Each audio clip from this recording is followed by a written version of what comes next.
Bonjour à tous et bienvenue dans Le Nodal, le podcast de décryptage et d'analyse de ce qui fait l'identité visuelle des chaînes de télévision. Nous allons découvrir et expliquer les choix artistiques, la façon dont les chaînes mettent en scène leurs programmes, et nous allons mettre en valeur le travail des créatifs, des réalisateurs et des techniciens. C'est un podcast qui s'écoute dans toutes les bonnes applications de podcast, mais aussi qui se regarde sur notre chaîne YouTube pour mieux illustrer nos propos. Sébastien, votre capitaine aujourd'hui, et pour m'accompagner sur cet épisode, nous avons Valentin. Bonjour Valentin. Salut Bastien, salut à tous. Nous avons Guillaume aussi avec nous. Salut Guillaume. Salut Bastien, salut à tous. Et enfin François Loïc. Salut Bastien. Et au sommaire de cet épisode, nous avons l'actu d'abord avec Valentin. Oui Bastien, je vais vous parler de deux chaînes au cœur de notre démocratie, LCP Assemblée Nationale et Public Sénat. Et avec toi François Loïc. Et on va casser l'habillage et non pas la voix parce que j'ai pitié de vos oreilles et je voudrais pas vous faire trop mal aux oreilles. C'est le point Patrick Bruel. Exactement. Par la suite, les brèves, puis une rétrospective sur les courses hippiques à la télévision à l'occasion de l'obtention des droits par le groupe M6 et des 20 ans d'Equidia. Et nous conclurons évidemment par nos pépites, les trésors de la médiathèque, que nous vous ferons deviner et que nous vous ferons découvrir. Le Nodal, le podcast épisode 2, c'est parti. Et avant de commencer, on voulait vous remercier pour tous les retours bienveillants que nous avons eus sur le premier épisode. Alors je parle au nom de toute l'équipe, mais ça nous a fait vraiment très très chaud au cœur. On a mis pas mal de temps à le faire, le plus dur étant de se lancer, donc voir tous vos commentaires, ça nous a fait un grand plaisir. Et depuis la dernière fois, comme je le disais en intro, on est maintenant disponible sur toutes les bonnes applications de podcast. Alors pêle-mêle, Apple Podcast, Google Podcast, Pocket Cast, Castbox, Podcast Addict, j'en passe et des meilleurs. Et donc évidemment sur YouTube, n'hésitez pas à lâcher vos pouces bleus, vos 5 étoiles, vos commentaires, selon la plateforme sur laquelle vous nous écoutez. Je crois qu'on a fait le tour et nous allons pouvoir passer à l'actu avec toi Valentin. Et donc on commence donc avec LCP et Public Sénat qui font leur révolution. En effet, les deux chaînes qui se partagent le canal 13 de la TNT ont dévoilé chacune un nouveau logo et un nouvel habillage antenne. Des identités bien distinctes pour des chaînes qui partagent finalement la même problématique, aborder la vie parlementaire dans un contexte de crise entre les citoyens et le monde politique. Des chaînes qui doivent aussi composer avec une matière complexe, voire carrément rasoir aux yeux de certains téléspectateurs. Textes de loi, procédures, débats parlementaires, commission, bref, on l'aura compris, l'enjeu pour LCP comme pour Public Sénat, est de recréer un lien privilégié avec les citoyens. Et justement, sur Public Sénat, on mise sur le dialogue avec une nouvelle signature pour le moins explicite, des questions à toutes vos réponses. Oui Bastien, et on retrouve cette idée d'échange dans le logo de la chaîne, fruit de la rencontre entre les questions et les réponses, symbolisées respectivement par un rond et par un quadrilatère.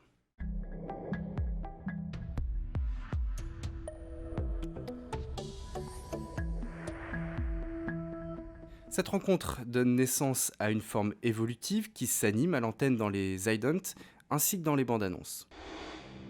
Ce soir, à 22h, la face cachée du cacao. Le chocolat pour être vendu dans nos supermarchés passe par l'esclavage d'enfants et la déforestation massive en Afrique. Suivi à 23h d'un débat animé par Jérôme Chapuis dans Un monde en doc. Il reste aujourd'hui quelques forêts en Côte d'Ivoire, il faut plutôt focaliser sur ces forêts-là. Donc quand les pouvoirs publics s'engagent à la préservation des forêts, il est possible de les protéger. Bonne soirée sur Public Sénat. Incarner une démocratie en mouvement, c'est une des idées clés de cette nouvelle identité imaginée par l'agence Dragon Rouge. Le mouvement, on le retrouve par exemple dans le lettrage morcelé du logo, qui donne l'impression de se dessiner progressivement. Et puis il y a cette typographie très caractéristique, la Max, conçue à l'origine par la fonderie 205 TF et que l'on retrouve dans l'ensemble de l'identité visuelle. Des caractères franchement anguleux qui contrastent avec l'aspect plutôt courbe des lettres et qui donnent du rythme au texte.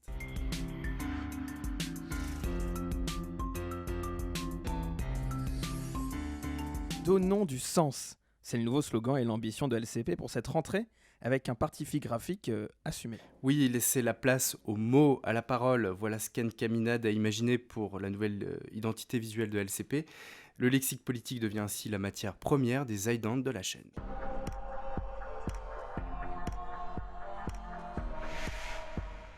L'habillage repose sur l'usage d'aplats de couleurs et de deux typographies condensées, qui donnent un aspect très presse écrite à la chaîne.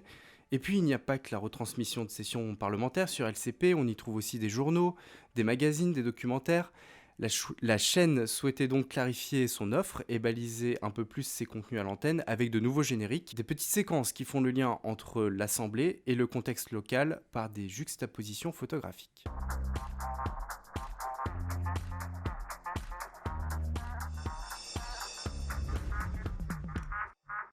La notion de temps politique traverse aussi cette nouvelle identité. On l'aperçoit dans l'habillage sonore imaginé par Wax Taylor, avec ce tempo métronomique, mais aussi graphiquement par la récurrence du demi-cercle, qui serait à la fois une évocation de l'hémicycle et de l'horloge.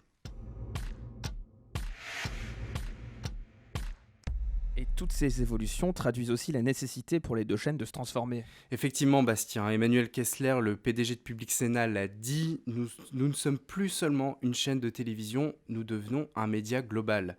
Public Sénat a ainsi renforcé son site internet, lance une offre de podcast et investit Twitch pour ses questions aux sénateurs. Et on retrouve aussi, dans une moindre mesure, cette réflexion sur LCP.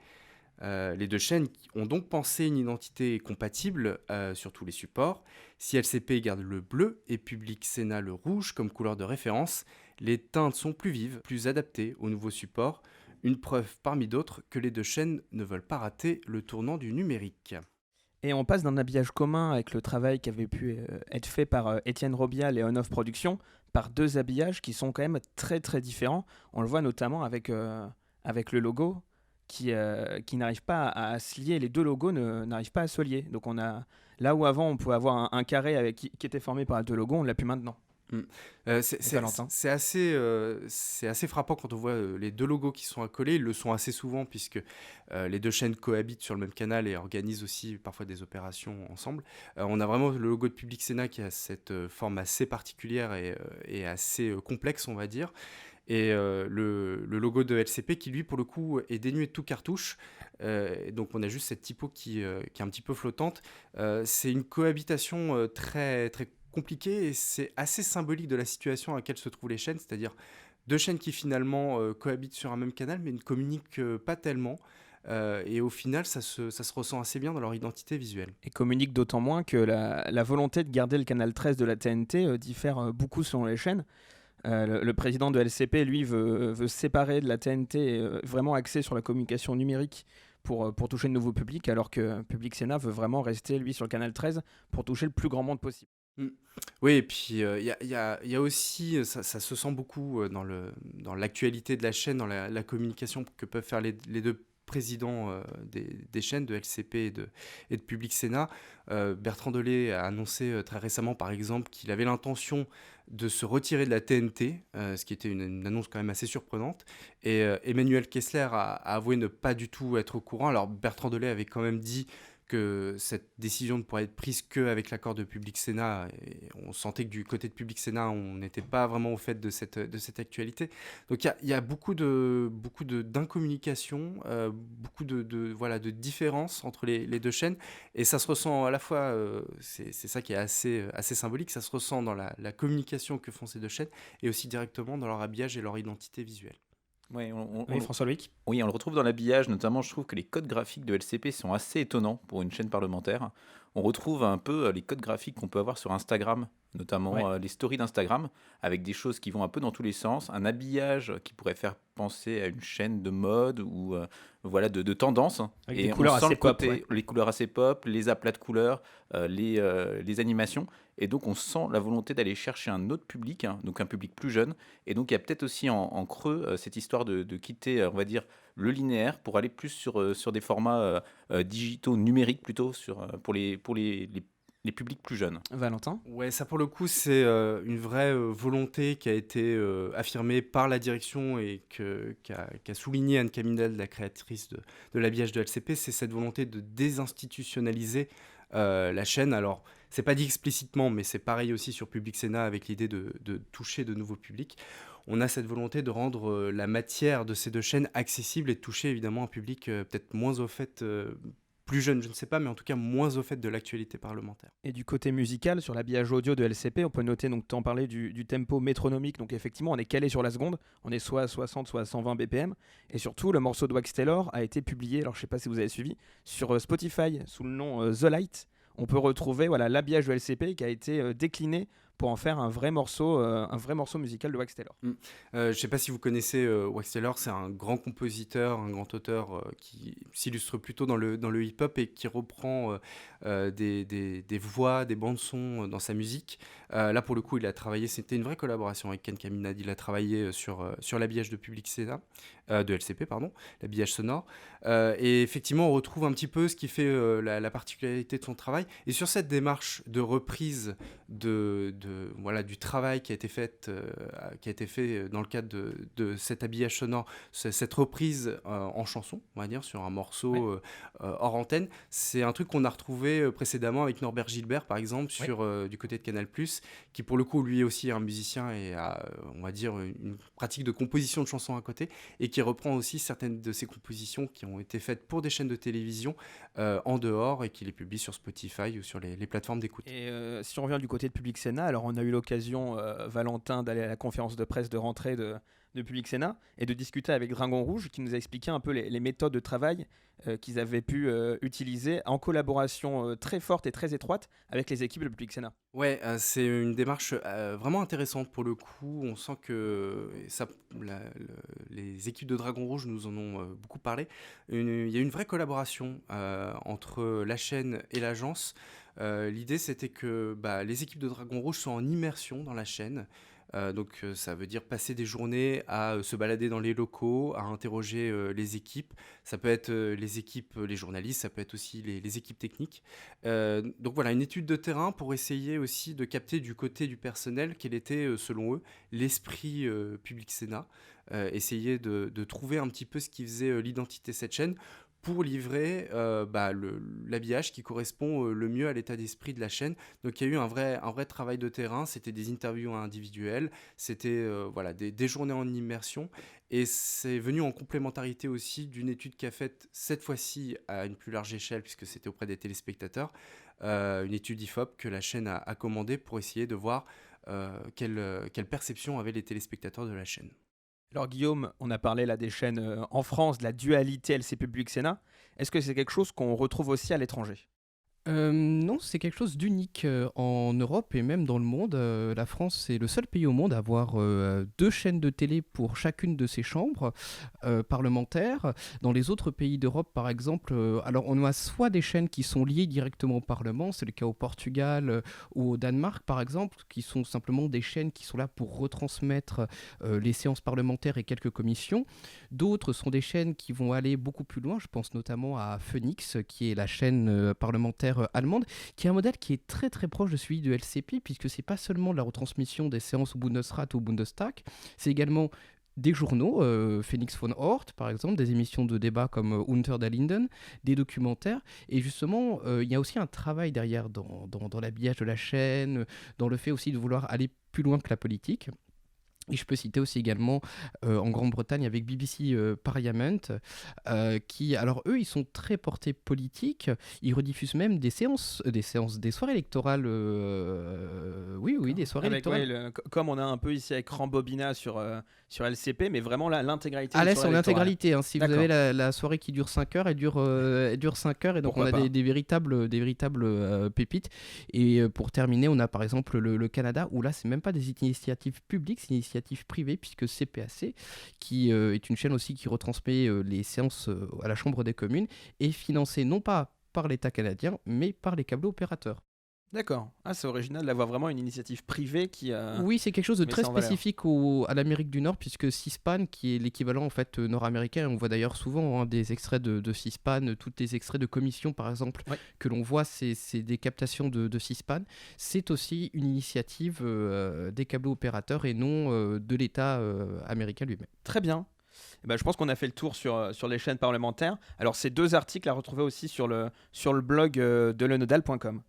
Et je me tourne à présent vers François Loïc qui va nous parler du breaking news et de ce que cela implique en termes d'habillage. Tout à fait, Bastien. Et tout d'abord, je vais vous poser une devinette. Savez-vous quel est le point commun entre Valérie Maurice, Ariel Dombal et Serge Gainsbourg ? Alors j'aurais dit qu'ils chantaient tous les 3, mais Valérie Maurice, je suis pas sûr. Alors, Valérie Maurice, je sais pas trop, mais... Parce que c'est pas connu. Alors si je vous dis qu'on va parler de breaking news ou de quand l'actualité devient si forte qu'elle interrompt littéralement votre programme favori, est-ce que ça vous aide ? Ah non, je sais que Serge Gainsbourg a fait l'actualité, Valérie Maurice elle a traité de de la route et de la météo, mais je vois pas le rapport. En fait, ils ont chacun été coupés net pour annoncer la disparition d'un chef ou d'un ancien chef d'État. Le lundi 8 janvier 1996, Valéry Maurice est brutalement interrompu dans sa chronique pour Matin Bonheur. Donc pour les plus jeunes, c'est l'ancêtre de C'est au programme, enfin de Feu C'est au programme. Et c'était le présentateur Olivier Mine qui l'interrompt. Ça peut exister très vite sur le marché. Oui. Si, bien évidemment, nous trouvons un fabricant. Une édition spéciale, excuse-moi Valérie, tout de suite la rédaction prend bon l'antenne sur France 2. À tout de suite. Dans un petit instant, un flash spécial proposé par la rédaction de France 2. Ça ne saurait tarder. Voilà.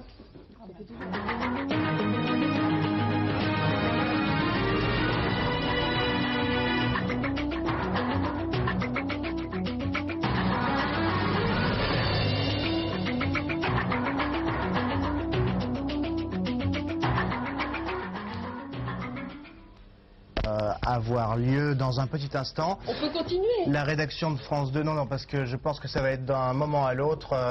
La rédaction de France 2 va vous proposer un flash spécial qui ne devrait pas tarder normalement. Bien, nous allons en fait vous proposer, afin que nous soyons en mesure de vous faire part d'une nouvelle, nous vous donnons donc rendez-vous dans un petit instant. La publicité tout de suite. L'émission est en direct et après un générique pour rien, et car Olivier Mine ne peut pas annoncer de quoi il s'agit, on lui demande de lancer une page de publicité au milieu de laquelle le générique des éditions spéciales de France 2 retentit de nouveau.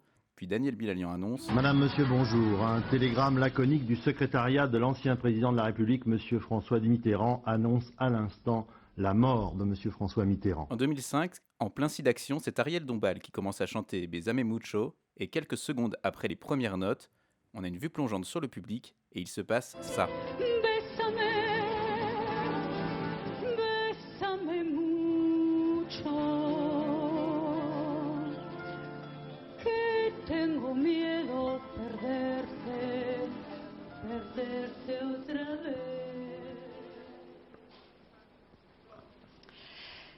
Excusez-nous pour cette interruption momentanée. Ariel, pardon, une information très importante vient de tomber. Nous allons interrompre cette émission et retrouver tout de suite en direct de la rédaction de France 2, Carole Gessler. Alors, Daniela, on vient d'apprendre que Jean-Paul II est décédé. C'est un communiqué du Vatican qui nous l'indique. Enfin, plus récemment, coupure plus brutale, en plein Tout le monde veut prendre sa place, le jeu de Nagui, l'émission étant enregistrée. Après un bref bandeau affiché quelques secondes avant, et alors qu'un extrait plutôt de circonstance, il faut le dire, était diffusé, prise d'antenne de Marie-Sophie Lacaro. Comme dit si bien.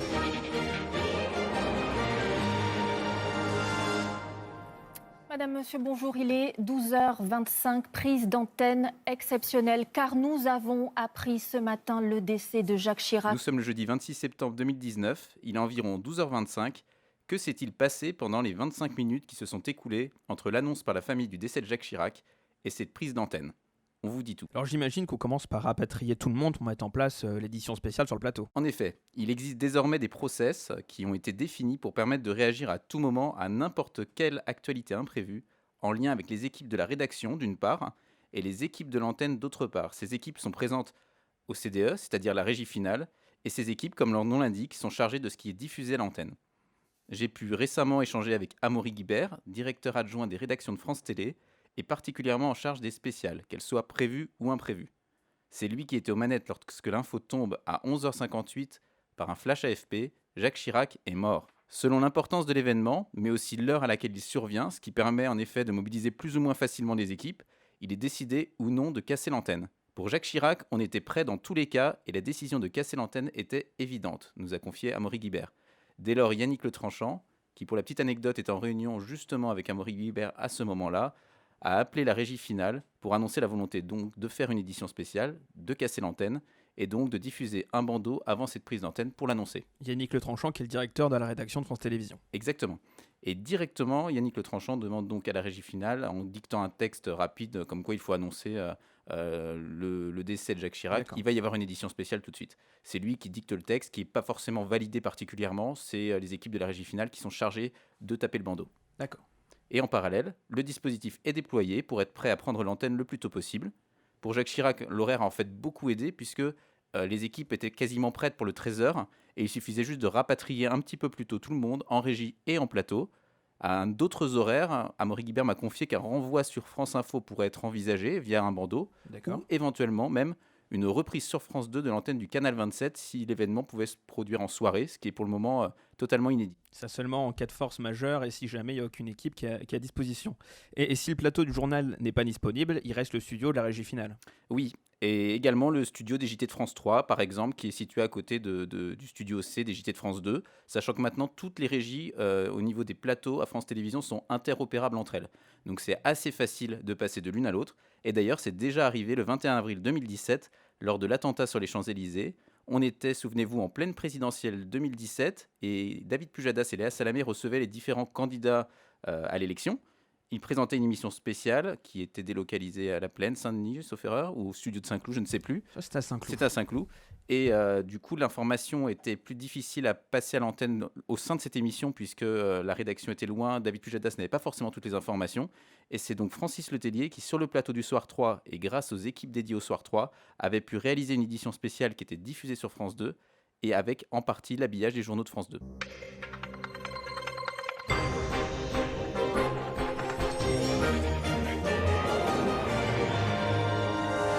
Bonsoir et merci d'être avec nous pour cette édition spéciale maintenant sur France 2, édition spéciale consacrée. Alors une fois que tout est prêt, comment se passe la prise d'antenne à proprement parler ?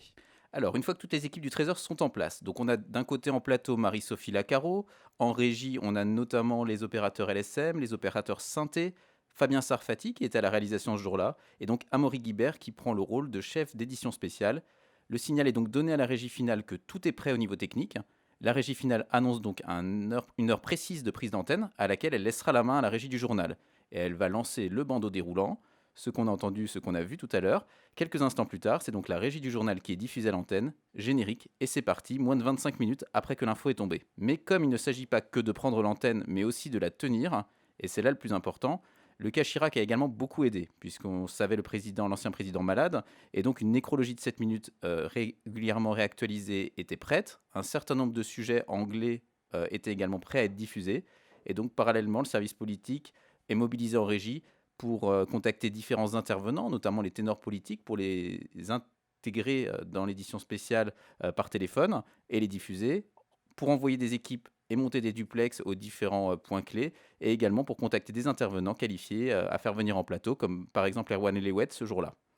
Amaury Guibert nous précise qu'en travaillant avec les équipes de l'antenne sur la programmation spéciale qui a suivi l'édition spéciale, notamment la rediffusion du Un jour un destin qui était consacré à Jacques Chirac, il a très pu vite définir une durée d'édition spéciale et savoir où ils allaient, ce qui n'est pas toujours évident quand il y a des événements imprévus. Par exemple, c'était le cas avec l'incendie à Notre-Dame, où l'édition spéciale ne savait pas trop où elle allait. Et il fallait tenir dans la soirée. Alors quand tu parles de sujets anglais, juste pour préciser, c'est pas des sujets qui viennent d'Angleterre, mais des sujets sur Jacques Chirac et l'outre-mer, Jacques Chirac. Voilà, exactement. Et donc sur ce qui nous intéresse particulièrement ici, l'habillage, comment ça se passe quand on casse l'antenne comme ça ? Alors aujourd'hui, l'habillage est à 95% celui du JT, puisque les choses sont prévues également pour les éditions spéciales. Il y a néanmoins quelques particularités. La présence d'un logo antenne édition spéciale qui est permanent et en bas à gauche, à la place du logo de l'édition du journal, qui lui n'apparaît que quand il y a des synthés, quand il y a le nom des intervenants qui apparaît, là le logo il est permanent. Il y a la mention directe aussi qui permet de renforcer le côté événementiel de cette prise d'antenne exceptionnelle. Ce logo direct, il apparaît à côté du logo de France 2, en haut à droite de l'écran. Il n'est pas apposé par la régie finale, il est apposé par la régie du journal, ce qui permet de le retirer quand il y a des sujets un petit peu longs qui, pour le coup, ne sont pas en direct. Et enfin, un générique jingle est prévu dans la nouvelle charte graphique. Il a été utilisé à cette occasion pour la première fois, même si pour Jacques Chirac, il existait déjà un générique réalisé par Philippe Miramont, qui était prêt depuis quelque temps. Ce générique a d'ailleurs été diffusé lors de la seconde prise d'antenne à 17h50. Et d'ailleurs, on retrouve l'industrie dans ce générique, preuve qu'il a été un petit peu anticipé. Pas un instant. Vous n'avez cessé d'habiter mon cœur et mon esprit. Pas une minute. Je n'ai cessé d'agir pour servir cette France magnifique. Cette France que j'aime autant que je vous aime. Alors, juste l'Industrie, c'est la typographie corporate du groupe qui avait été mise en place en 2002, et donc qui a été remplacée par la Brown, comme on en parlait dans le dernier épisode. Tout à fait. Et concernant le cartouche éditorialisé, Jacques Chirac, l'hommage, il a été utilisé un petit peu plus tard dans la journée au sein de l'édition spéciale, mais Amaury Guibert m'a confié qu'il n'est normalement pas dans la charte des éditions spéciales, ce qui est assez intéressant. On le retrouve souvent sur les chaînes d'information pour annoncer ce qui se passe actuellement à l'antenne. Normalement, ce cartouche, il est réservé au JT pour identifier une page spéciale au sein du journal télévisé classique. Son gabarit est d'ailleurs prévu pour être mutualisé, utilisé sur les différentes antennes du groupe, notamment France Info et France 3. Alors on a vu aussi apparaître un logo édition spéciale qui était tricolore. Alors en effet, c'est une des nouveautés, c'est l'adaptation en fait à la nouvelle charte graphique du journal, du liseré bleu-blanc-rouge qu'on retrouvait sous le logo 14 juillet, 11 novembre, notamment lors des cérémonies de commémoration. Il passe désormais donc sur la partie droite du logo arrondi. Alors, tout cet habillage dédié aux journaux de France 2 est assez différent parce qu'on ne retrouve pas du tout les mêmes éléments d'habillage que sur les chaînes d'information. En effet, et c'est une volonté assumée. Amaury Guibert me confiait, nous sommes différents des chaînes d'infos. La consommation du téléspectateur n'est pas la même. Ils sont plus attentifs quand ils regardent France 2. Il y a néanmoins 2 exceptions sur lesquelles on va retrouver des choses qu'on peut retrouver sur les chaînes d'information, notamment quand il y a des spéciales qui sont très longues. Dans ces cas-là, des petits encarts, des petits comic next à suivre afin de teaser ce qui va arriver peuvent apparaître. On le retrouve également lors des commémorations, souvent pour annoncer et pour rythmer ces cérémonies qui peuvent être un petit peu longues à l'antenne. Et puis lors des élections où un bandeau défilant a été mis en place pour annoncer les différents résultats, préciser les différents résultats, puisque ils se sont rendus compte que c'était vraiment ce que les téléspectateurs venaient chercher comme information au sein des soirées électorales, les résultats près de chez eux. Alors pourtant, on voit des choix de réalisation apparaître lors des éditions spéciales et on se rend compte comment l'habillage traduit l'urgence de l'information. Et tu as tout à fait raison.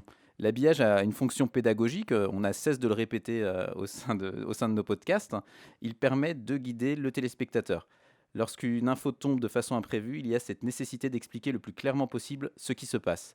Et c'est ainsi que certains éléments d'habillage non prévus initialement ont tout de même pu apparaître lors des breaking news, comme par exemple en 2001, lors du 11 septembre, un nouveau trucage qui fait son apparition sur France 2, permettant de mettre à l'écran le présentateur d'un côté et l'image en direct qui est tellement forte puisqu'elle se vit en direct, c'est l'événement qui apparaît en direct et qui se déroule sous les yeux des téléspectateurs.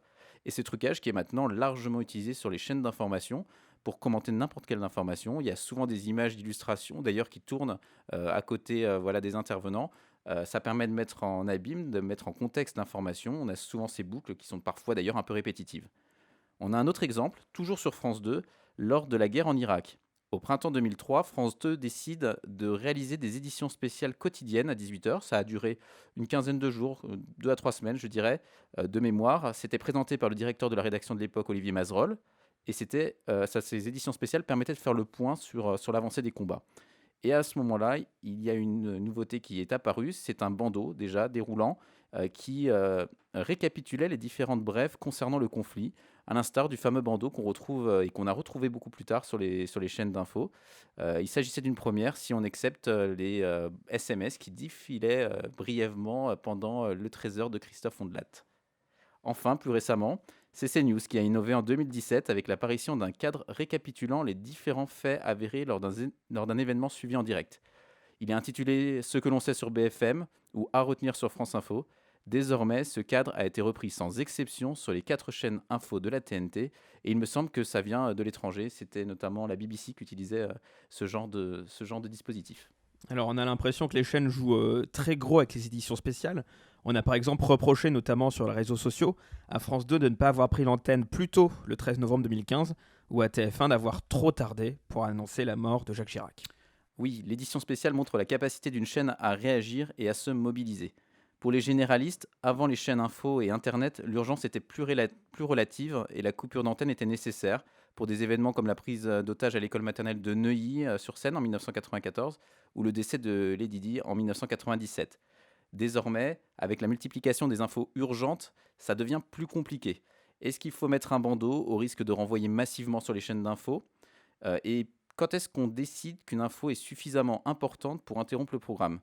Il y a aussi le risque de banaliser le breaking news qui est évidemment contre-productif. Et d'ailleurs, on reproche aux chaînes info de parfois trop en faire. Ça s'est démontré avec la fausse arrestation de Xavier Dupont de Ligonnès il y a quelques jours. Et oui, dans le contexte de concurrence avec 4 chaînes infos, ce qui est quand même assez particulier à la France, chaque chaîne essaye de se distinguer en rivalisant de dispositifs qui sont...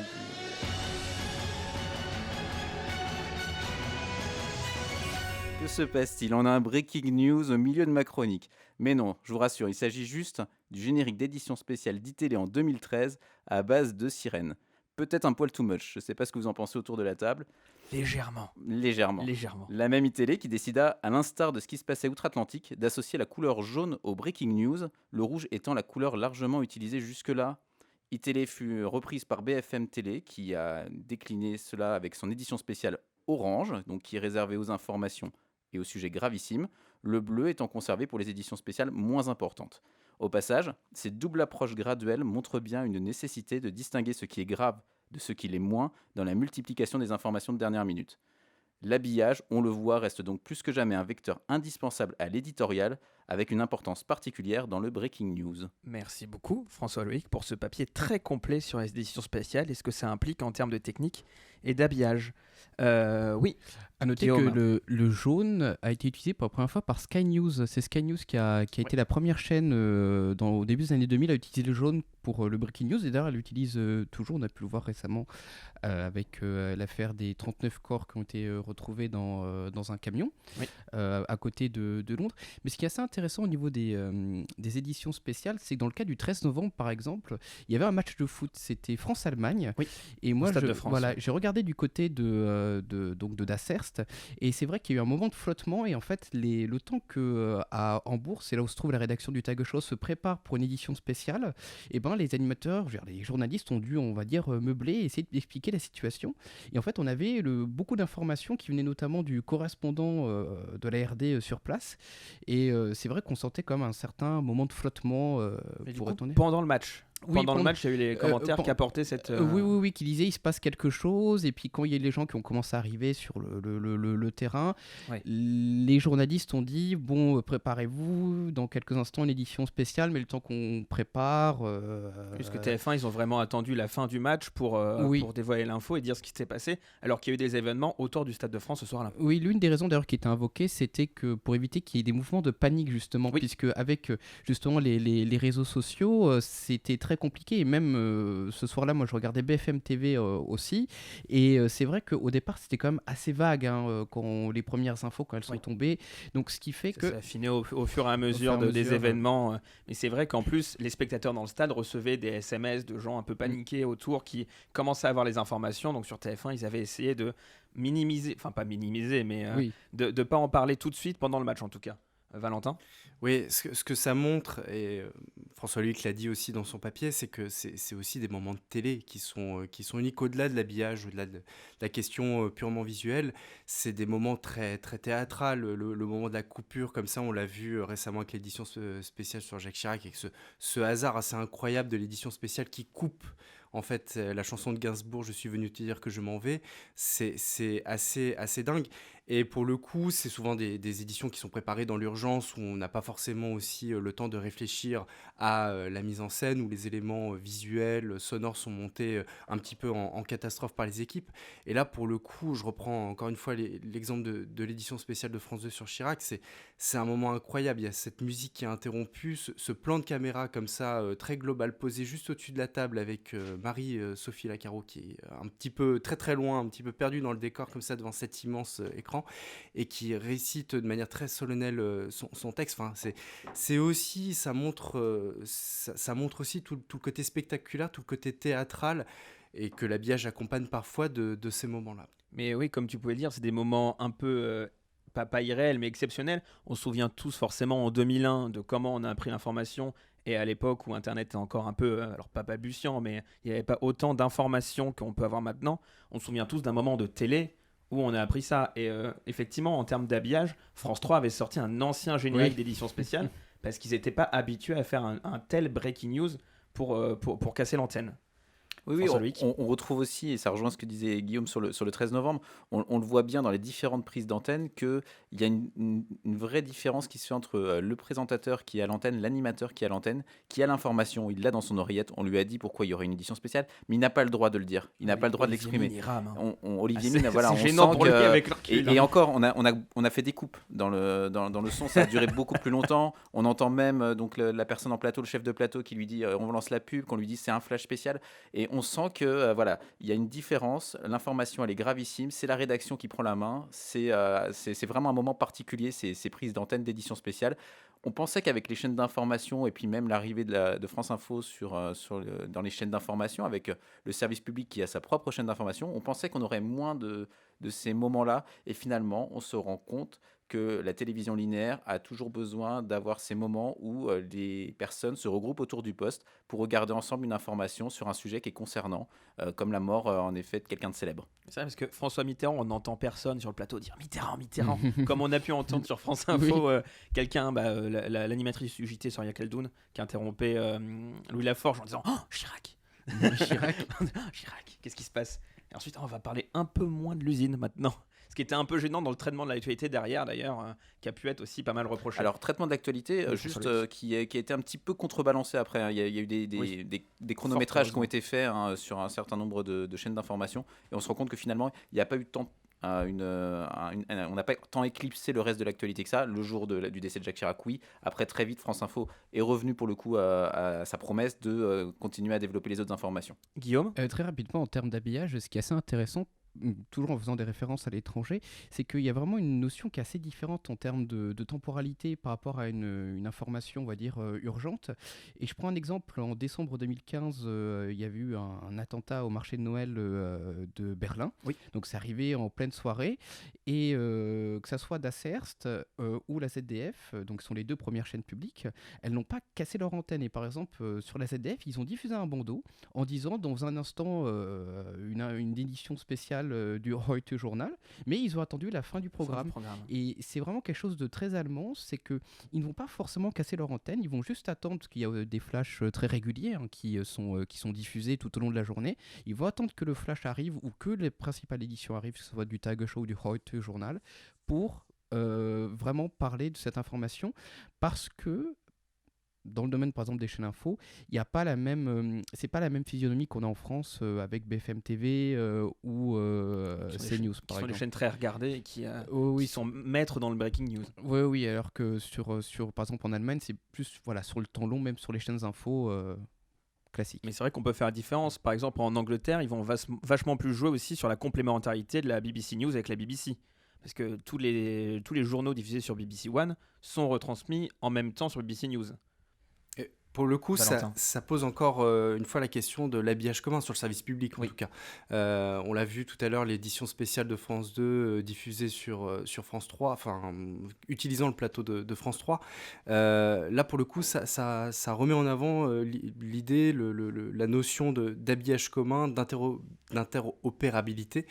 Et pour le coup, la continuité graphique, elle n'existe pas encore. Alors, certes, la Bronn est arrivée à créer une forme de lien, on l'a vu dans le premier épisode de l'Onana, le podcast, mais ça existe encore pas vraiment, et pourtant on voit qu'il y a vraiment des besoins à ce niveau-là, notamment sur les breakings. Alors, j'ai interrogé Amaury Guibert justement sur cette idée d'interopérabilité de l'habillage, et donc a priori il y aura peut-être des choses qui vont être mises en place justement, qui permettraient de caler un petit peu les différents gabarits, sachant qu'après chaque antenne a sa propre identité, chaque édition a sa propre graphie. On le voit avec le petit cartouche thématisé par exemple, donc Jacques Chirac l'hommage ou autre, qui sur France 3 est légèrement remonté pour pas masquer le logo de l'édition, notamment, qui est placé à cet endroit-là. Donc il y a des choses qui sont en train d'être travaillées. Il y a des choses qui sont aussi, petites exclus, qui seront travaillées également pour les municipales l'année prochaine. C'est quelque chose qui est à la fois diffusé en premium sur France 2, mais également sur France 3, la chaîne des régions, puisque ce sont des élections locales, donc des élections de proximité, et donc France 3 aura sa part du gâteau dans ces soirées électorales. Donc la nécessité également d'un habillage qui soit commun aux deux chaînes et qui va être... alors là, il a été ripolliné, pour reprendre les mots d'Amaury Guibert, avec le changement de police notamment. J'ai pas entendu ça. Voilà. Mais il va être complètement... Enfin, il va être largement évolué, sur les prochaines élections. On aura peut-être une complémentarité France 2, France 3 qu'on avait pu avoir à la fois sur les dernières élections et aussi sur les éditions spéciales. Je pense par exemple à l'incendie de Notre-Dame, où on a vu au fur et à mesure déjà les logos de l'édition de France 2 évoluer, parce que ça arrivait en plein 20h, quasiment au tout début du 20h, ils ont cassé tout le conducteur pour laisser une édition spéciale sur cet incendie, avec le logo en direct qui est apparu quasiment en même temps que celui de TF1.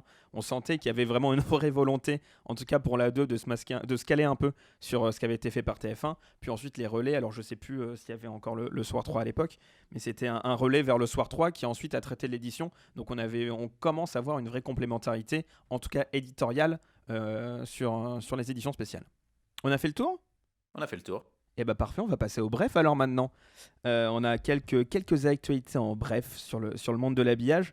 Et la première brève, ce sera pour la première chaîne, l'agence 4, alors qui s'est créée avec un 4UATRE, annonce travailler avec les équipes du groupe TF1 pour un, je cite, sujet branding bientôt dévoilé. Alors la seule chose qu'on sait pour l'instant, c'est que cette même agence a déjà travaillé avec TF1 sur les identités de la plateforme numérique MyTF1 et sur celle de TF1 Pub, dévoilée fin septembre. Et notons dans ces deux nouvelles identités l'abandon du logo historique de la chaîne avec son cartouche rectangle et la guille 100 Ultra Bold qui en compose les lettres. Seul le 1 du logotype est le dénominateur commun entre ces identités, décliné pour MyTF1 d'ailleurs dans les formes, les parenthèses qui entourent le logo. L'agence présente d'ailleurs le projet sur son site, à retrouver dans la description de l'épisode. Alors c'est vrai que l'habillage actuel réalisé par l'agence Naked date de 2013 pour TF1. Alors est-ce que ce sujet branding, c'est le futur habillage de TF1 ? Pour l'instant, on n'en sait pas plus. Guillaume ? Qui sait, peut-être on pourrait avoir enfin un habillage sport, parce que l'un des problèmes de TF1 en ce moment, et on a pu le remarquer lors de la diffusion d'un test match avant la Coupe du Monde, oui. On a vu qu'on a eu une reprise en quelque sorte de l'habillage de FTV Sport. Et c'est vrai que c'est vraiment l'un des gros problèmes de TF1 depuis plusieurs années, c'est que TF1 n'a plus vraiment d'habillage sport. Elle se fie uniquement aux habillages des fédérations, et c'est un peu dommage pour l'une des principales chaînes en Europe. Des fédérations, des compétitions, et d'ailleurs le groupe TF1 qui a acheté les droits de la nouvelle Coupe Davis et qui va se doter pour ça des commentateurs et des consultants d'Eurosport. Mais Eurosport, on en parlera tout à l'heure dans les brèves. Alors pour revenir sur TF1, l'habillage actuel a 6 ans, l'habillage d'avant a duré 7 ans, l'habillage d'avant a duré 6 ans. On commence à approcher de la date des 6-7 ans fatidique pour l'habillage de TF1. Oui, on est clairement, on arrive à un âge de maturité et un âge où l'habillage est censé se renouveler. Il n'y a pas de renouvellement, de positionnement au niveau du positionnement de TF1. Il n'y a pas de nécessité de changer à ce niveau-là. Mais en effet, un habillage ça s'use, un habillage ça vieillit. Et pour le coup, c'est vrai qu'on arrive à un moment où un renouvellement commence à se faire sentir. Donc on va regarder ça attentivement dans les prochains mois. Et on vous en reparlera sur le Nodal. Petit événement du côté du siège de France Télévisions, Esplanade Henri de France. Après 23 ans à Vanves, la rédaction de Paris-Île-de-France arrive au siège de France Télé. Ainsi, depuis le dimanche 27 octobre, c'est aussi le plateau de la chaîne et de ses journaux principalement qui a déménagé et qui prend place à côté du plateau national dans le même studio. Ainsi, l'ancien plateau du Grand Soir 3, utilisé depuis pour Avenue de l'Europe ou Pièces à Conviction, a été démonté pour laisser place au plateau des régions, celui mis en place partout lors de la refonte de l'habillage de l'info de France 3 en février 2018. Une version toutefois adaptée pour tenir dans des dimensions réduites comme vous pouvez actuellement le voir. Le journal ainsi qu'une grande partie des sujets est maintenant d'ailleurs produit en HD. Rappelons que France 3 Paris-Île-de-France a déjà été hébergé au siège en juillet 2016. À l'époque, les journaux avaient été réalisés pendant quelques semaines sur le plateau des journaux nationaux à cause d'un incendie. Alors, Pièces à Conviction maintenant est sur le nouveau studio virtuel qui est utilisé pour Stade 2 notamment, dont on a parlé dans le dernier épisode, qui a vocation à être de plus en plus utilisé parce que c'est un studio virtuel qui est fixe. Et on a pour l'instant le France Ô et le pôle Outre-mer qui est toujours à Vanves, Pour combien de temps, sachant que Malakoff. François... À Malakoff, pardon, oui. Qui est juste en face. C'est juste en face, oui. C'est juste en face. Mais pour combien de temps, sachant que France-O, a priori, va bientôt disparaître? Donc est-ce que le pôle Outre-mer, et notamment la radio France-O, va rester à Malakoff? Après, Malakoff aussi, c'est là où se trouvent les relais satellitaires aussi pour les premières. Donc tout ce D'accord. qui est envoyé depuis la métropole ou tout ce qui est reçu depuis la métropole est fait depuis Malakoff. Donc après, s'il y a déménagement, où mettre ce relais satellite après? C'est Question aussi qui se pose, c'est quand même pas mal d'infrastructures Ouais, à c'est pas mal déménager derrière. d'infrastructures, oui. Alors, oui, Valentin? Oui, bah, on sent qu'on est dans une période d'économie pour France Télévisions, que France Télévisions aussi réajuste un petit peu son foncier, essaye de rassembler ces différentes entités. On a vu un petit peu les coulisses de ce déménagement sur les Twitter des journalistes de France 3 Paris Île-de-France, et on sent une vraie émotion chez les équipes. Le 66 rue Jean Bleuzen, avant c'était des locaux mythiques. C'était aussi le déménagement, ça s'est passé il y a quelques années, du temps où France 3 était encore cours Albert Ier. C'était aussi une marque d'indépendance à l'époque de dire la station régionale francilienne sera indépendante du siège, et on sent chez les équipes qu'elles étaient très attachées à leur siège et que ça leur fait un petit quelque chose de quitter cette maison-là. Guillaume? Petite précision, c'est que la station régionale en fait avait quitté le cours Albert Ier et les studios de la maison de la radio bien avant en fait, parce que ça faisait 26 ans à peu près qu'ils étaient à Vanves, et donc déjà à l'époque de FR3 ils étaient déjà installés en fait à Vanves, et c'est vrai que pendant plusieurs années les journaux de France 3, que ce soit nationaux ou les éditions régionales pour la région Paris-Île-de-France étaient tournés dans les studios qui se trouvaient au sous-sol de la maison de la radio, avec la rédaction qui était au cours Albert Ier. Et pour les amateurs de coulisses, on vous invite à aller voir le blog des techniciens son de France 2 et de France 3, www.yoyo151.fr.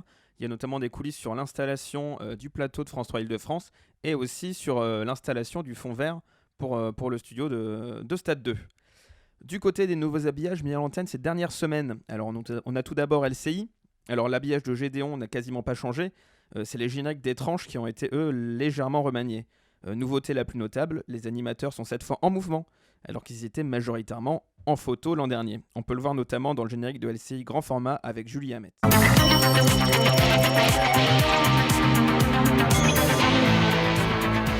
Révolution aussi du côté de la newsbar, la barre d'infos qu'on voit en bas de l'écran, désormais sur une seule ligne et qui perd son angle arrondi issu de l'ancien logo de la chaîne. Désormais sur 2 lignes. Elle est sur 2 lignes. Elle était sur une ligne, elle est passée sur 2 lignes. C'est ça. Mais qui a a maintenant un petit peu ric-rac, et donc maintenant voilà en rectangle sur 2 lignes. Sur toutes les zones chaînes, elle est maintenant sur 2 lignes. France Info avait commencé aussi sur une seule ligne, façon France 24. Il n'y a que France 24, je crois, qui a gardé la newsbar sur une seule ligne. Je crois qu'elle est sur 2 lignes aussi. Ils sont tous passés sur 2 lignes. Ils ont abandonné les infos qui défilent pour afficher les infos une à une sur 2 lignes. En Allemagne, on note aussi le nouvel habillage de RTL 2, chaîne à destination d'un public jeune édité par le groupe RTL.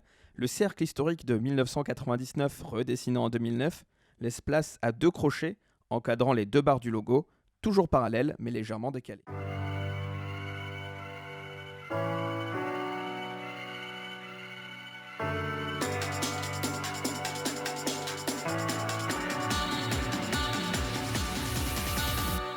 Le nom de la chaîne est par ailleurs écrit en toutes lettres pour la première fois, et comme on peut le voir actuellement, l'habillage joue autour de ces 2 crochets qui laissent place aux informations sur les programmes ou qui encadrent les différents pictogrammes.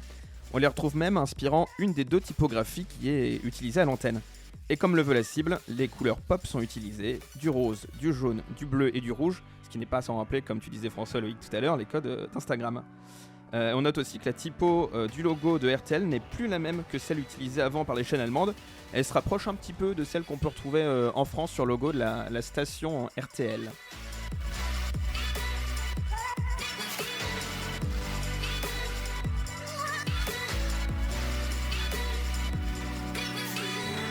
En bref aussi, côté sport, 2 événements sportifs qui se sont terminés récemment et qui font leur petite révolution. Alors tout d'abord, du côté de l'athlétisme, l'habillage des mondiaux de l'IAAF a drastiquement évolué pour la première fois depuis 2005. Si les couleurs avaient légèrement évolué il y a 2 ans, c'était toujours le même système graphique, principalement ocre et gris comme vous pouvez le voir. Cette année, un nouveau système entièrement nouveau a été mis en place. Tout d'abord, des couleurs différentes selon les disciplines, violet pour la course sur piste, bleu pour les lancers, orange pour les courses de fond notamment. Des animations différentes aussi, ce qu'on appelait les replay wipe, donc juste avant les différents replays et ralentis des compétitions. Toute la compétition s'est refait une beauté. On a aussi plus d'informations à l'antenne, avec pour les courses un classement qui s'affiche en temps réel à l'écran en surimpression aux images, et plus seulement une fois que le classement est complet et en plein écran. Pareil pour les lancers, on essaye d'afficher les informations les plus complètes possibles pour suivre le concours, ce qui n'est pas sans rappeler d'ailleurs ce qui avait été mis en place au championnat européen l'an dernier. Autre évolution du côté de la Coupe du Monde de rugby, qui adopte de son côté un habillage beaucoup plus sobre que celui de 2015, qui était encore plein d'effets glossy, un peu passé de mode. Toujours du côté des informations affichées, on retrouve ce qui avait été mis en place notamment à la Coupe du Monde de football l'an dernier, avec un nombre accru de statistiques à l'écran par rapport à 2015, ou encore une grande utilisation de la réalité virtuelle. Alors on peut le voir aussi là, en image fixe, si vous nous suivez sur YouTube, avec la composition des équipes qui se fait maintenant en réalité virtuelle, ou différentes statistiques concernant les joueurs. Et on a aussi les différentes tentatives au pied face au poteau sur un petit encart en bas, comme on pouvait l'avoir sur les pénaltys au football, ou encore une timeline résumant les différentes actions du match. Valentin ? Oui, sur l'athlétisme, on sent le virage très flat design pour le coup, alors enrichi avec beaucoup de data, parce qu'aujourd'hui le sport a à disposition beaucoup de données, mais ce virage graphique très, très flat design, comme je le disais, avec ce jeu de traits, c'est très beau d'ailleurs, sur effectivement, avant les ralentis, sur les tableaux, où les traits forment effectivement les pistes d'athlétisme, on a aussi le mouvement des perches, on a le lancer du javelot, donc c'est très en rupture avec ce qu'on avait connu sur les compétitions de l'I2F, mais c'est assez chouette. Et enfin, toujours du côté sport, 3 informations sur Eurosport. Alors, je vous les fais pêle-mêle comme ça. Tout d'abord, la récupération de la sous-licence des JO de Tokyo 2020. Donc, ça va signer normalement l'apparition très vite de la marque Home of the Olympics, qui avait été déclinée sur toutes les autres antennes hors France et Grande-Bretagne, et dont on avait parlé sur le blog. Il y a aussi une refonte majeure de l'interface de la plateforme OTT. Alors, on sait que c'est un peu le nerf de la guerre maintenant pour les chaînes sportives. Canal évidemment est en avance dessus. RMC Sport a fait aussi une grosse avancée sur la plateforme OTT, et celle d'Eurosport vient de se mettre à jour avec notamment sur la forme la typo de l'habillage actuel, mais qui est utilisée pour la première fois en minuscule, tout en gardant les couleurs fortes bleu et rouge utilisées tant à l'antenne que sur la précédente plateforme. Et sur le fond, on note aussi la présence beaucoup plus faible des logos des chaînes de diffusion. Donc on met en avant d'abord la compétition et le sport. C'est un peu le Netflix du sport, même si c'est beIN qui met en ce moment des bandes annonces à l'antenne pour dire qu'ils sont le Netflix du sport, alors que leur plateforme OTT est un peu en retard technologiquement par rapport aux autres. Et on accentue encore plus sur l'événement. Ça se traduit aussi dans les abonnements qui sont prévus. Si on regarde bien, ils ont prévu de vendre des abonnements au sport sur l'année ou à la compétition. Donc pour pouvoir vraiment moduler les différents prix des abonnements en fonction de ce que le téléspectateur a envie de regarder. Guillaume ? C'est intéressant parce que c'est quelque chose qui est déjà fait à l'étranger, notamment Sky en Allemagne fait ça aussi, où ils vendent aussi à la compétition ou à la journée par exemple.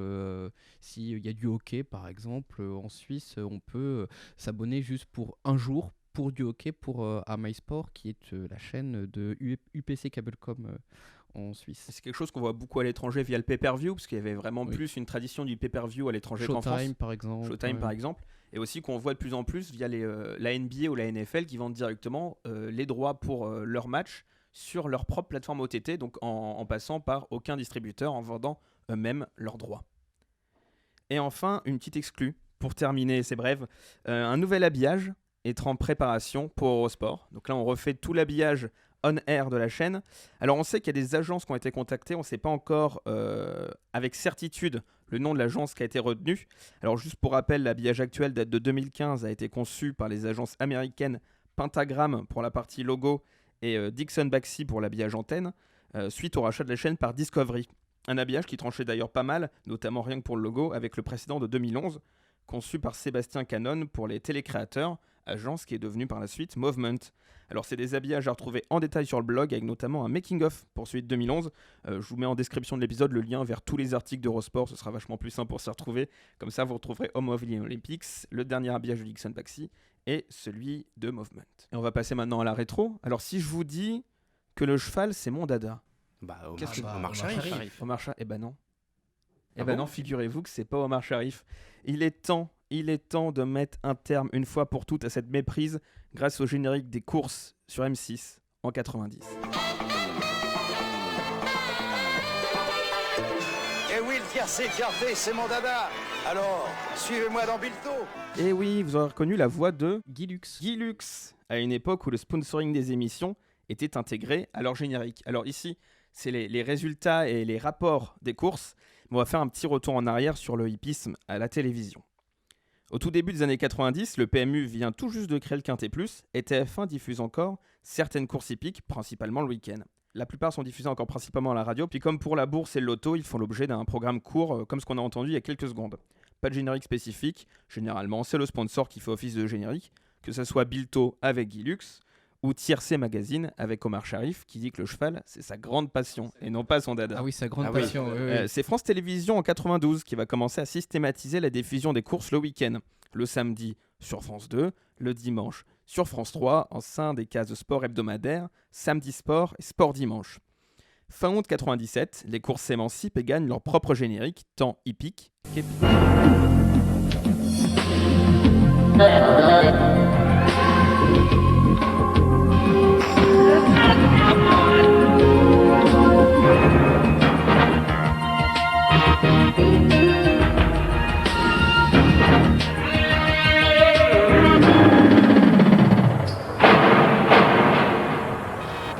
Les courses sont alors diffusées maintenant tous les jours, souvent en direct, parfois en différé.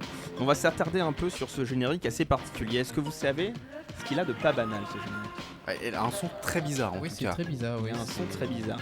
Alors il y a une petite voix que vous avez entendue et qu'on entend encore actuellement dans le tapis sonore. C'est voilà. Michel Jonas.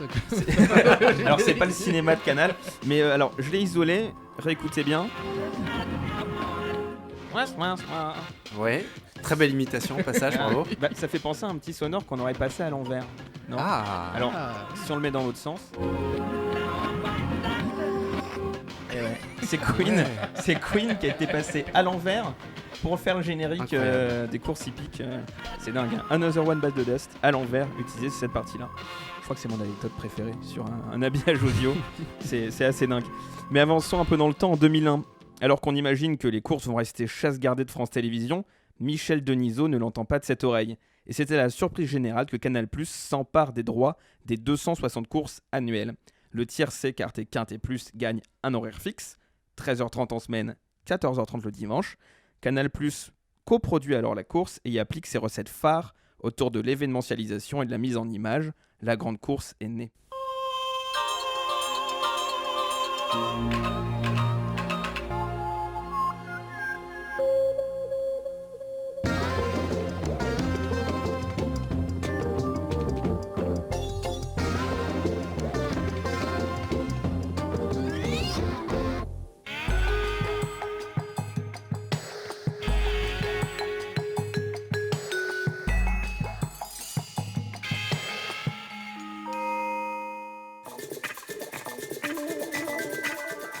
Paris à distance sur le décodeur, diffusion en clair en direct sur une plage de 30 minutes avec présentation des concurrents, courses et analyse, utilisation des mêmes génériques et tapis sonores comme ce que vous entendez ici que le grand match diffusé le dimanche soir pour le foot ou le rugby, commentaire de Stéphane Guy aussi déjà à l'époque.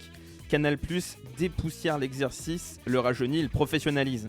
Le pari est gagnant, tant pour le PMU que pour la chaîne cryptée. Cependant, en 2009, nouveau coup de tonnerre, les détenteurs de droits ne jugent pas satisfaisante l'offre de Canal+ au moment de renouveler le contrat. Les courses basculent donc pour 3 ans sur France 3, produite par KM Productions, la société de Renan Levanquim et Michel Denisot, encore lui.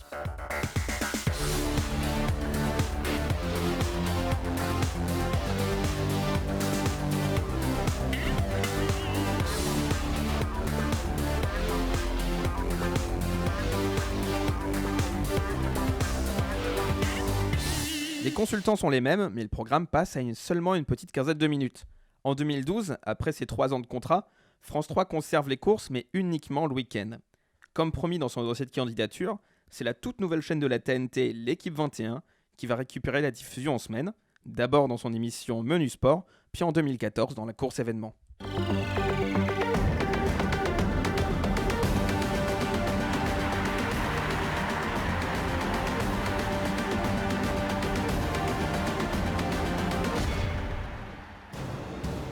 On entend bien l'événement là dans la course. Hein.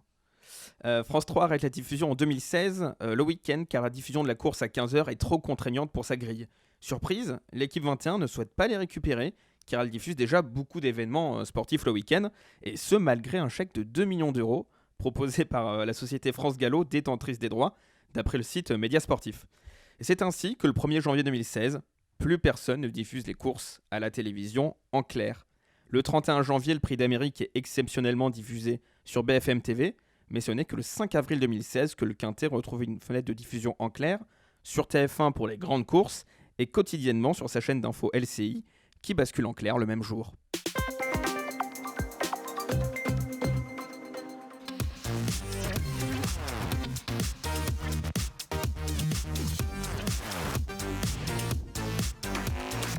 Même stratégique pour l'équipe 21, les courses servent de tremplin pour faire connaître la chaîne et ici son passage en clair. Cependant, la fenêtre de diffusion se réduit de plus en plus, on passe seulement à 8 minutes pour au cœur de la course, et celle-ci se retrouve déprogrammée à de très nombreuses reprises au gré de l'actualité et des breaking news. Ainsi, au moment de la crise des Gilets jaunes, la ligne éditoriale de LCI délaisse le hippisme pour les débats sur les manifestations et revendications des Gilets jaunes. Ainsi, l'accord entre France Gallo et le groupe TF1 n'est donc pas renouvelé. Et ce n'est qu'en septembre dernier que le groupe M6 a récupéré les droits des courses hippiques et les réévénementialise.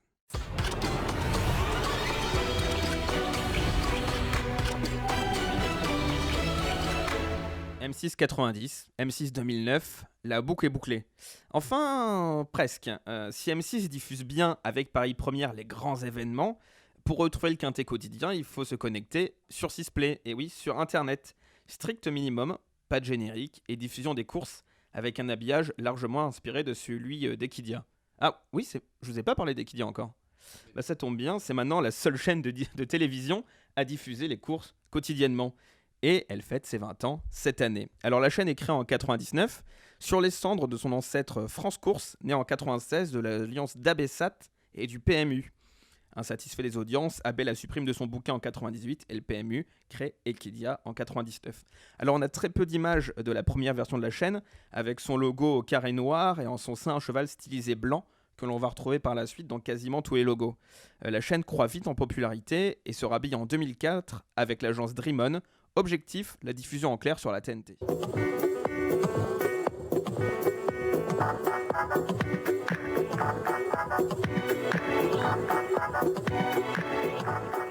La chaîne n'obtient finalement pas cette fréquence gratuite, mais l'avènement des box ADSL la rend tout de même de plus en plus connue du grand public. Une déclinaison pro est créée pour les bar tabac PMU, et Dream On modernise son habillage en 2006.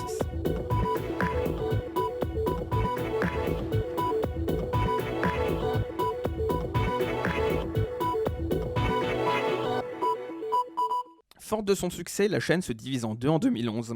Equidia Live en rouge d'une part pour le hippisme et Equidia Life en bleu de l'autre pour l'équitation.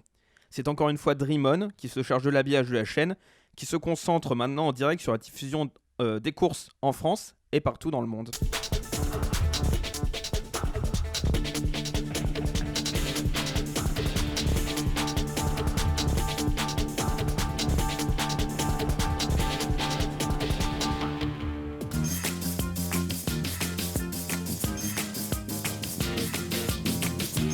Mais tout comme sa diffusion en hertzien, le hippisme aussi dans ses génériques et dans son identité, entre rajeunissement et un peu féminisation de son audience d'une part, et événementialisation et aspect sportif de l'autre. 2018, on efface tout, on recommence. La chaîne sur l'équitation ne rencontrant pas son public, les droits sont vendus pour la plupart à RMC Sport. Equidia Life est fermé, Equidia Live redevient Equidia tout court. Elle se dote d'un nouveau logo conçu par l'agence Dragon Rouge, qui abandonne le cheval historique du logo de 99, et le nouvel habillage visuel est conçu par Laurent Estrani pour l'agence 42 DLP.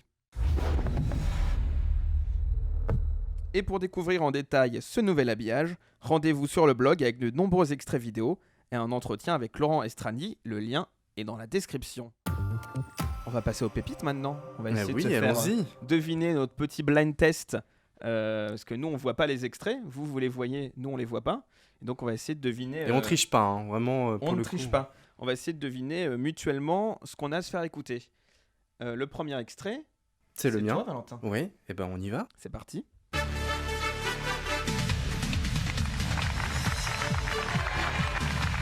c'est quand vous voulez. Bon, bah Bastien a reconnu déjà. Eh oui, beaucoup souvenirs d'été. Ah oui, sur les plages de Sète. Par exemple, moi j'ai découvert... Tu l'as pas, François? Moi, j'ose rien dire. Vu mes performances dans le premier épisode du podcast, je n'ose rien dire. Mais là, t'es en face de nous, cette fois, t'entends mieux que la dernière facile. fois. On dévoile un peu les coulisses. T'as trouvé? C'est l'été de tous les records. Ouais, c'est l'été de tous les records. Pierre Sled. C'est pas un chef-d'œuvre d'habillage, clairement. Enfin, il y a d'autres génériques qui ont été beaucoup plus, visuellement et on va dire au niveau du sonore marquant. Mais même s'il fait très bien son office et qui marche particulièrement bien avec l'émission. Mais l'habillage, c'est ça aussi. C'est des Madeleines de Proust, c'est des musiques qui restent, c'est aussi des souvenirs d'été. Moi, l'été de tous les records, c'est mon enfance, quoi. Moi, c'est plus 40 degrés à l'ombre parce que j'ai quelques années de plus, Mais pareil, hein, l'été de tous les records aussi, ça a duré combien? 3 ou 4 saisons? Alors j'ai regardé 2 saisons en fait. Ah, 2 saisons, d'accord. Ouais. 3 saisons, je crois, de mémoire, de 2004 à 2007. Mais 2 années, 3 saisons, voilà. ça doit être ça. Mais dans tous les cas, c'est la dernière émission d'été, l'après-midi sur France 3. Ensuite, il y a eu, ça s'est un peu calqué avec le Tour de France et Village Départ, qui a été supprimé depuis. Il me semble qu'il y avait une tentative avec Alexandre Devoise, mais c'est alors, pas, pour le coup, c'était pas du direct. Non, pas Côté Soleil, je sais plus le nom. Côté Vacances. Côté Vacances, oui. Qui se calquait sur Côté Jardin, Côté Maison. Côté l'époque des Cuisine côtés, aussi, Côté Cuisine. Mais effectivement, c'est la dernière grande émission Barnum d'été sur France 3. Et en direct. C'était un événement. Et en direct. Et en direct, bien sûr. En direct. C'est la mienne maintenant. Essayez de deviner ça. Alors, j'ai été chercher dans des petites pépites qu'on a dans la médiathèque.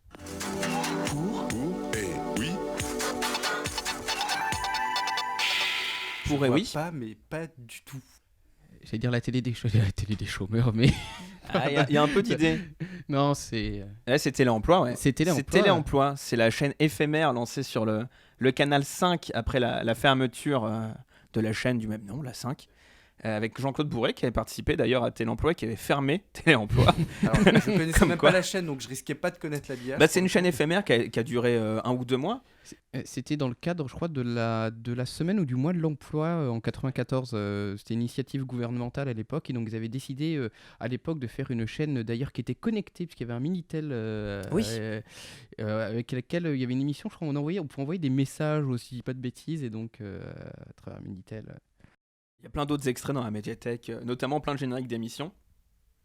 Et voilà, donc Télé-Emploi. Et ensuite, on a retrouvé par la suite sur la 5e le journal de l'emploi, qui était un peu inspiré de cette initiative-là. C'était aussi pour montrer que l'État avait des prérogatives sur le canal 5 et qu'il voulait le récupérer. À noter qu'à l'époque, la seule chaîne qui proposait de l'emploi, en quelque sorte, c'était Canal+. C'était Canal+, ouais. Qui avait proposé ça très vite après son lancement.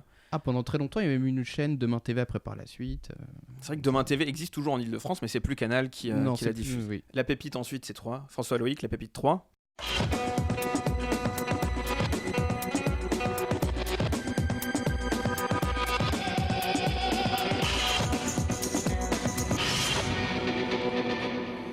Vous avez reconnu? C'est lié à ton papier de tout à l'heure. Ouais, c'est lié à mon papier de tout à l'heure. J'aime bien prendre des pépites en lien avec le papier. Oh là là. C'était une édition spéciale justement sur en Irak. La guerre en Irak sur France 3. Alors ça paraît mais totalement en décalage avec le service public, ce genre de... Totalement en décalage. Alors on sentait, il n'y avait pas de générique édition spéciale pour le 11 septembre. Il ne s'était pas rattrapé 2 ans plus tard en 2003 avec la guerre en Irak. C'est-à-dire qu'on a le droit à un générique qui pourrait être...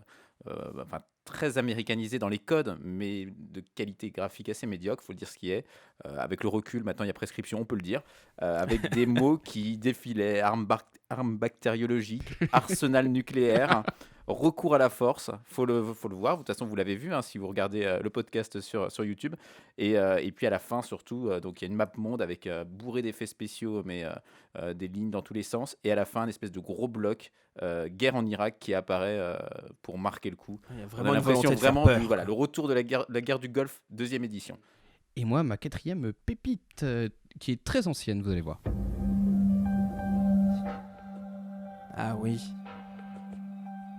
On est toujours sur France 3. C'est toujours en lien avec les régions.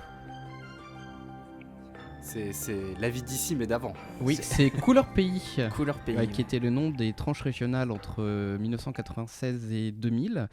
Et en fait, j'ai un souvenir vraiment tenace de ce générique, ce qui me faisait peur quand j'étais petit. En fait, il y avait deux génériques qui me faisaient peur. Il y avait celui de Couleur Pays, il y avait celui du Soir 3 à la même époque aussi, avec les notes de violon notamment à la fin. Et j'ai toujours ce souvenir, et puis surtout avec ces paysages un peu bizarres, où on a un paysage à un moment c'est du bleu et du rouge. Il est pas anxiogène, mais effectivement, il y a un sentiment un peu bizarre quand on regarde ce générique. Avec tous les drapeaux. Les drapeaux, et donc ouais, c'est un peu, moi c'est un générique, je crois que c'est l'un des plus vieux souvenirs de générique que j'ai, parce qu'après on est passé à quelque chose de totalement différent avec La Vie d'ici qui est resté pendant très longtemps. Je crois que c'est jusqu'en 2010, non, peut-être un peu qui a plus. dû être remplacé avec Samedi avec vous et Samedi Dimanche avec vous. Ouais, Samedi avec vous et les tranches avaient plus de nom vraiment, c'était le générique de décrochage classique qui était diffusé ensuite. Ouais. Ce qui était drôle, c'était plus les programmes qui restaient comme Côté Jardin, qui avait commencé sous Couleur Pays. Et ben on va terminer Côté Jardin. Merci à tous. C'est un plaisir de faire l'épisode avec vous. Et n'hésitez pas à vous rendre sur le site www.lenodal.com pour plus d'actu et d'infos sur l'habillage. Alors sur le blog, on revient en long format sur une actu dont on vous a parlé la dernière fois, le nouvel habillage de la RTS, Radio-Télévision Suisse, avec une interview de Drimon qui réalise l'habillage avec la chef des identités audiovisuelles de la RTS. Et oui, on dit pas directrice artistique, mais chef des identités. Très très beau titre. C'est très élevé. Dans la médiathèque, on va pouvoir retrouver le nouvel habillage de Canal J réalisé par Motion Fan Club et une sélection des différentes éditions spéciales et des génériques qui ont été diffusés pour le décès et les obsèques de l'ancien président Jacques Chirac.